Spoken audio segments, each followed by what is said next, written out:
자, 오늘 정말 중요한 이야기를 해보려고 합니다.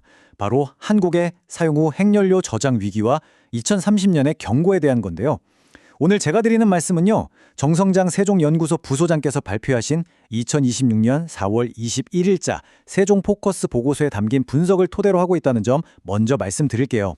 아니, 세계 최고 수준의 원전 기술을 자랑하는 우리나라가 어떻게 하다가 이런 중대한 문제에 딱 부딪히게 됐을까요? 자, 지금부터 그 이야기를 좀 더 깊게 들여다보겠습니다. 자, 여러분, 이런 상상 한번 해보시겠어요? 만약에, 정말 만약에요, 불과 몇 년 안에 우리나라 원자력 발전소들이 줄줄이 멈춰선다면 과연 어떻게 될까요? 이게 그냥 하는 소리가 아니라 지금 우리가 마주한 현실을 그대로 보여주는 질문입니다. 네, 그 시점이 바로 2030년입니다. 원자로가 멈추는 시간. 우리나라 에너지 안보에 말 그대로 빨간불이 켜지는 그 마감 시한이 생각보다 훨씬 아주 빠르게 다가오고 있다는 거죠. 자, 여기 보세요. 2030년 한빛 원전을 시작으로 31년엔 한울, 32년엔 고리 원전이 포화 상태에 이릅니다. 근데 여기서 진짜 중요한 건요, 이 시점들이 원래 예상했던 것보다 1년에서 2년이나 더 빨라졌다는 거예요. 그야말로 발등에 불이 떨어진 거죠. 네, 그러니까 사용 후 핵연료라는 게 바로 이겁니다.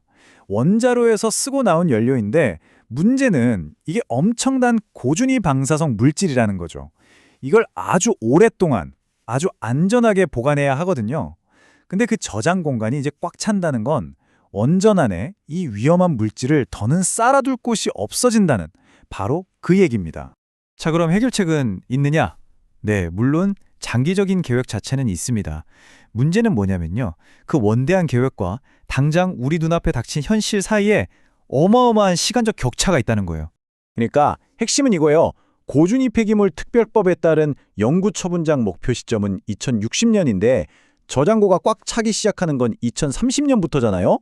이 사이에 무려 20년, 길게는 30년이라는 엄청난 공백이 생기는 겁니다. 이 시간을 어떻게 버티냐는 거죠.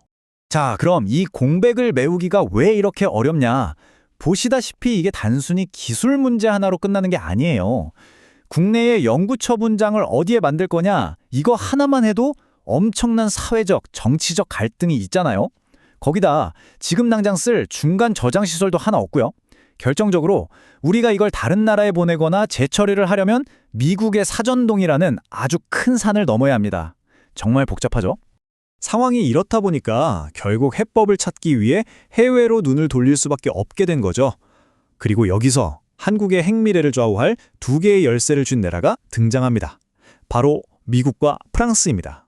이 두 나라의 역할이 아주 명확하게 갈립니다. 미국은 뭐냐? 법적으로 재처리를 해도 좋다고 허락해주는 말 그대로 게이트키퍼예요.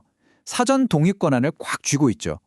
반면에 프랑스는요, 세계 최대의 상업용 재처리 시설을 운영하면서 실제로 이 일을 해줄 수 있는 기술과 인프라를 가진 산업 파트너인 겁니다. 한쪽은 허가권, 다른 한쪽은 실행 능력을 가진 거죠. 바로 이 지점에서 정성장 부소장의 보고서가 이런 말을 합니다. 미국은 반드시 포함시켜야 할 파트너지만 산업적인 실행을 맡길 수는 없는 파트너다. 정말 이 딜레마를 한 문장으로 정확히 꿰뚫고 있죠. 자, 그럼 이 복잡한 상황을 어떻게 풀어가야 할까요? 다행히도 우리보다 먼저 거의 40년 동안이나 이 길을 걸어본 나라가 있습니다.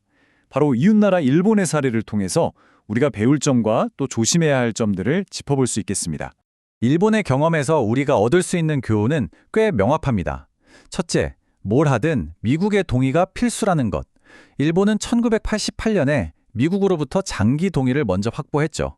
둘째, 위탁해서 배우고 나중에 직접 짓는 단계적인 로드맵이 효과적이었다는 점, 그리고 기술 이전을 받을 거면 확실하게 전부 다 받아야 한다는 것과 재처리에서 나오는 플루토늄을 어떻게 쓸지 미리 계획해야 한다는 점, 이런 것들은 정말 중요한 참고서가 될 수 있습니다.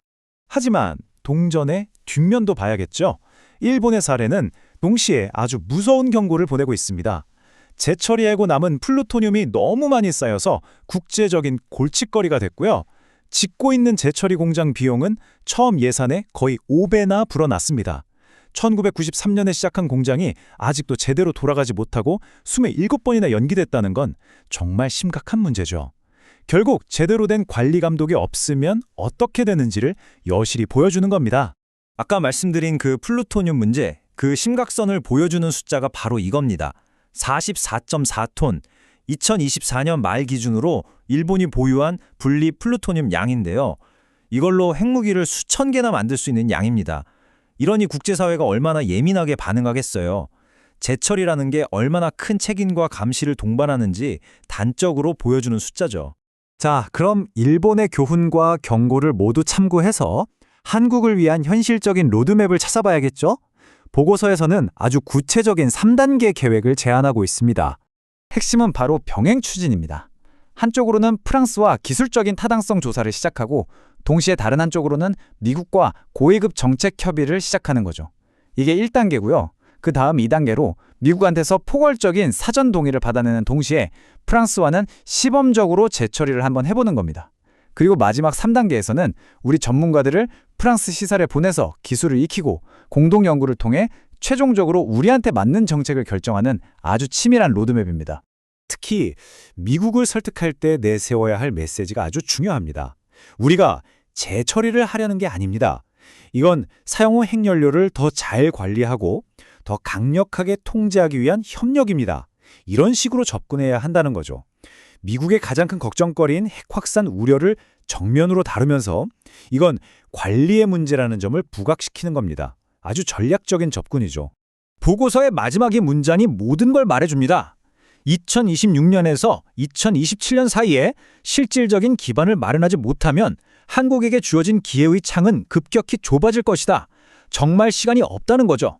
더 이상 논의만 하고 있을 때가 아니라 이제는 정말 행동에 나서야 할 마지막 골든타임이라는 아주 절박한 메시지입니다. 결국 이 모든 이야기는 하나의 큰 질문으로 모아집니다. 째깍째깍 쉼없이 흘러가는 시간과 강대국들의 이해관계가 얽힌 복잡한 외교 무대, 그리고 미래 세대를 향한 이 무거운 책임감 사이에서 과연 대한민국은 어떤 길을 선택해야만 할까요?